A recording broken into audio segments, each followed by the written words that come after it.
Assalamualaikum warahmatullahi wabarakatuh. Perkenalkan, saya Kifli Utasowi, NIREM 2020020152, kelas 6 SIC 3, mata kuliah Sistem Pakar, dosen pengampu Bapak Syafuddin, Eskom Mkom. Di sini saya akan menjelaskan perhitungan sistem pakar menentukan jenis kulit wajah dengan metode certainty factor. Di sini ada beberapa tabel: kode penyakit, nama penyakit, gejala penyakit,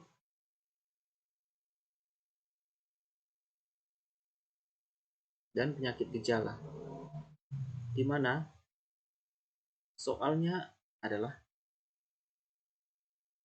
jika seseorang mengalami gejala sebagai berikut, di mana G3 0,2, G4 0,4, G1 0,5, G5 0,8, G2 0,3. Kemungkinan pasien ini mengalami penyakit apa?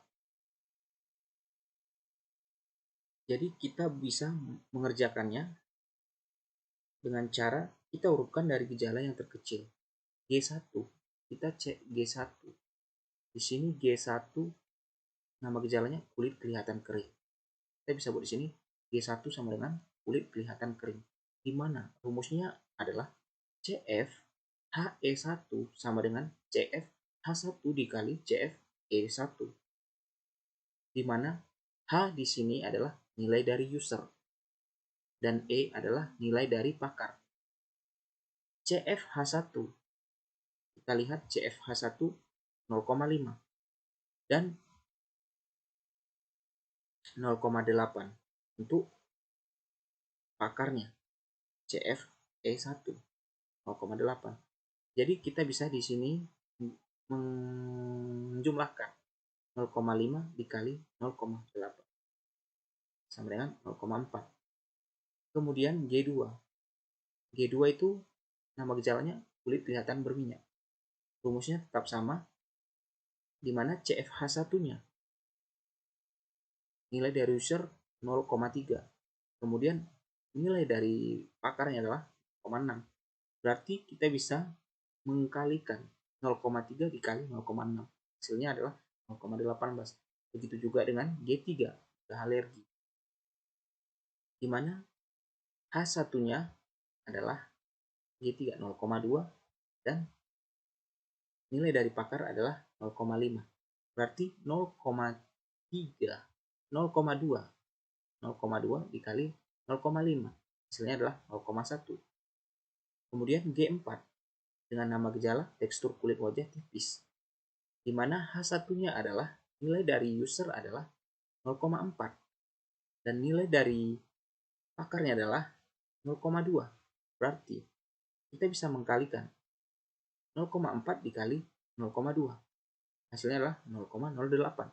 Begitu juga dengan G5 dengan nama gejala sering ditumbuhi jerawat, di mana nilai dari usernya adalah G5 0,8 dan nilai dari user adalah 0,5.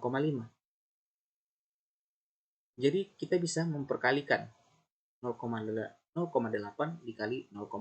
Hasilnya adalah 0,4. Jadi selanjutnya kita ingin mengetahui seorang pasien ini mengalami penyakit apa. Caranya adalah kita lihat yang pertama. Gejala 1, di penyakit kulit kelihatan kering. Di mana di sini di G1 kita lihat di penyakit gejala ada di P1, P2, P1 dan P3. Jadi di sini kita bisa tulis P1 dan P3. Kemudian untuk G2 kita cek lagi G2 ada di P2 dan P4. Kita bisa tulis di sini P2 dan P4. Kemudian G3 ada di P2 dan P3. P2 dan P3. Selanjutnya G4 ada di P1, P2 dan P4. Berarti ada 3. P1, P2 dan P3, P4. Untuk G5 ada di P1. Berarti hanya 1 P5. P1. Jadi, di sini kita bisa membuat P1 ada 3, P2 ada 3, P3 ada 2, dan P4 ada 2. Selanjutnya yang seharusnya kita lakukan adalah untuk mengerjakan mulai yang terkecil dahulu. Berarti di sini P3. P3 ada 2. Kita bisa mengerjakan dengan rumus CFK1 sama dengan CFHE1 ditambah CFHE2 dikali 1 dikurang CFHE1, di mana HE1 kita lihat P3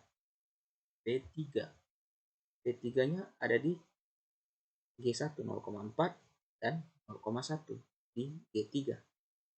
Berarti kita bisa membuat di sini 0,4 ditambah 0,1 dikali 1 kurang 0,4. Hasilnya adalah 0,46. Bisa dibulatkan menjadi 46%. Kemudian P4. Kita akan mengerjakan P4 dengan rumus yang sama. Kita lihat P4 ada di G2 0,18 dan 0,08 di G4.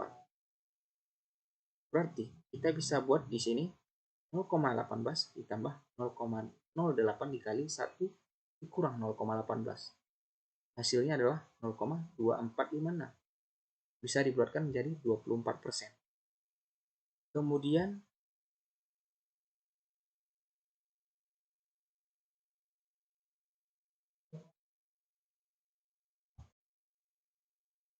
selanjutnya untuk P1 tadi ada 3. P1 ada 3. Di mana saja dia? P1 ada di 0,4, 0,8, 0,08, dan 0,4. Jadi rumusnya tetap sama. Kita masukkan rumusnya. Kemudian 0,4 ditambah 0,08 dikali 1 kurang 0,4. Hasilnya adalah 0,448. Untuk P1 ada 3 tadi. Jadi kita masukkan rumus lagi. CFK2 sama dengan CFK1 ditambah CFHE3 dikali 1 dikurang CFK1. Kenapa 3? Karena nilainya tadi di sini ada P1-nya ada 3 ya. Jadi kita masukkan untuk CFK1-nya ada di 0,448. Dapat dari sini ditambah 0,4. 0,4-nya didapat dari P1 ini 0,4. Jadi kita buat di sini 0,4 dikali 1 kurang 0,448. Hasilnya 0,6688. Bisa dibulatkan menjadi 67%. Begitu juga dengan P2. Rumusnya tetap sama. Karena P2 ini ada 3 tadi, kita bisa buat di sini CFHE1 ditambah CFHE2 dikali 1 dikurang CFHE1. Nah, di mana CFHE1-nya 0,18. Kita cek dulu untuk P2. Ini ada P2 0,18, 0,1 dan 0,08. Jadi kita bisa buat di sini 0,18 ditambah 0,1 dikali 1 dikurang 0,18. Hasilnya adalah 0,262. Jadi P2-nya ada 3 tadi. Jadi kita masukkan rumusnya lagi. CFK2 sama dengan CFK1 ditambah CFHE3 dikali 1 kurang CFK1. Di mana CFK1 diambil dari hasil CF ini 0,262 ditambah 0,08. 0,08-nya dapat dari sini 0,08 di G4. Kemudian kita kalikan dengan 1 dikurang 0,262. Hasilnya adalah 0,32104. Bisa dibulatkan menjadi 32%. Jadi kita bisa mengetahui bahwa pasien ini mengalami penyakit P1 karena nilainya paling tinggi, 67%. Di P3 46%, di P4 24%, P1 67%, dan P2-nya 32%. Berarti pasien ini mengalami penyakit kulit berminyak di P1.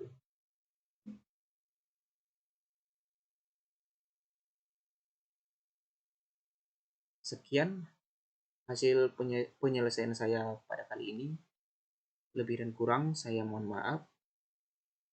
Wassalamualaikum warahmatullahi wabarakatuh. Terima kasih.